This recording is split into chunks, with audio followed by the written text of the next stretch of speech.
ቦይፍሬንድሽ እንኳን ለቫለንታይን በዓል በሰላም አደረሰሽ ብሎ ስጦታ ልኮልሻል። ማን ነው? ስንት ናቸው? ቆይ ሄሎ ቶሎሳ እንዴት ነህ? አሃ ሚስትህ አጠገብ ናት? አንተ ነህ? አንቺ ነሽ? ቦይፍሬንድሽ እንኳን ለቫለንታይን በዓል በሰላም አደረሰሽ ብሎ ስጦታ ልኮልሻል። አመሰግናለሁ። እንኳን አብሮ አደረሰን። ቆይ እዚህ ጋር ይኸውልሽ አይፎን 16 አለ። እሺ እዚህ ጋር ደግሞ የዱባይ ወርቅ አለ ታሽጎ ነው የተላከልሽ። እዚህ ውስጥ ደግሞ ሌላ ስጦታ ቆይ ቀስ በይ ሌላ ስጦታ አለ። ይኸውልሽ ይሄኛውን ስጦታ በአጠቃላይ ስትሰጣት መጀመሪያ ደውላ አገናኘኝ ብሎኛል። ደውይለት። እሺ ስሙ ማን ነው?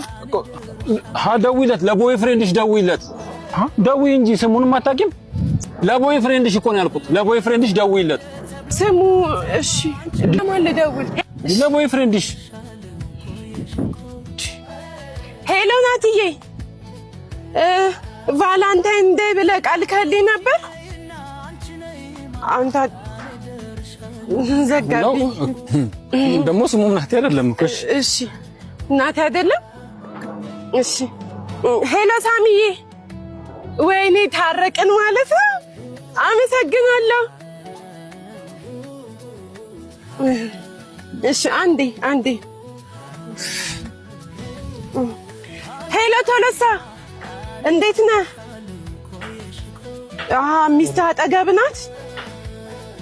እሺ በቃ ማን ላከልኝ? ለምንድን ነው ስሙን ማትነግረኝ? አንደኛሽን አደራይተሽ ለምንድን ነው አክሲዮን ማከፍችው?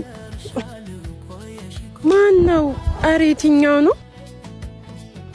ሄሎ ወይኔ ማር የት? አመሰግናለሁ ለባላንተ። እሺ በቃ አራስ ቤት ነኝ ይለኛል እንዴ? ይኸውልሽ ደውለሽ ማታገናኝ ከሆነ አልሰጥሽም። ቦይፍሬንድሽ ጋር ደውያልኩ አልደወልሽም የራስሽ ጉዳይ። ኧረ ይኸው እየደወልኩ ነው። በዛ ላይ ይኸውልሽ ቆይ ቀስ በይ እንዴ። በዛ ላይ ይኸውልሽ አንቺ ለመሆንሽ ራሱ በምን እርግጠኛ ነኝ? ቻው። ኧረ ዞር በይ። የምሰማሽ ነገር የለም። ደውለሽ አገናኝ።